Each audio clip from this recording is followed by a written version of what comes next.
বাংলাদেশ ফেরত ভারতীয় মৎস্যজীবীদের ওপর আরো অত্যাচারের তথ্য। 16 জনকে নগ্ন অবস্থায় পিচমোড়া করে বেঁধে মারের অভিযোগ। জেলে বাংলাদেশি বন্দীদের রোষের মুখে পড়েন মৎস্যজীবীরা, এমনটাই জানা যাচ্ছে। জেলে বাংলাদেশি বন্দীদের রোষের মুখে পড়েন মৎস্যজীবীরা। এ বিষয়ে আরো কি তথ্য সামনে আসছে জানবো। ফোনে রয়েছেন প্রতিনিধি মানুষ প্রধান। মানুষ, কি তথ্য সামনে আসছে আরো?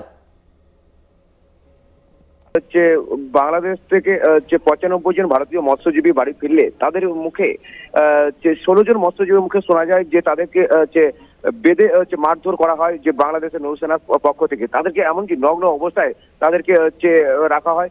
সেখানে তাদেরকে এমনই কি গায়ে একাধিক কালচিরে দাগ পড়ে যায়। তাদের শুধু একজনের গলায় শুধু তুলসী কাঠি মালা ছিল বলে তাকেও কিন্তু অকথ্য ভাষায় গালাগালি দেয়।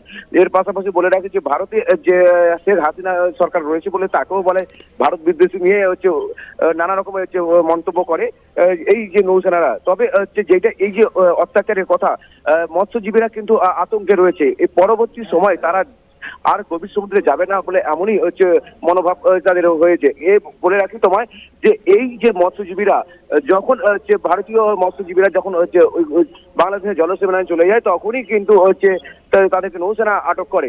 তাদের কিন্তু লাগাতার মারধর চলে, তাদেরকে খাওয়া দাওয়ার থেকে সম্পূর্ণ কিছু নিম্নমানে দেয়। শুধু ভারত বিদ্বেষী বলেই কিন্তু তাদেরকে এই ভাবেই ব্যবহার করা হয়েছে। তবে বলে রাখি এই মৎস্যজীবীরা কিন্তু আরো যেটা অভিযোগ জানাচ্ছে, যেটা এই যে মারধরের পরে কিন্তু তাদেরকে কিন্তু জলও দেওয়া হতো না, এমন যে খাবার দিত সেই খাবারটা কিন্তু অতি সামান্য। তাদেরকে শুধু এই পোকা খাবার বলা হয়, যেমন অ্যাকচুয়ালি কুকুরের মতন ব্যবহার করেছে বলে এমনই তারা বলছে।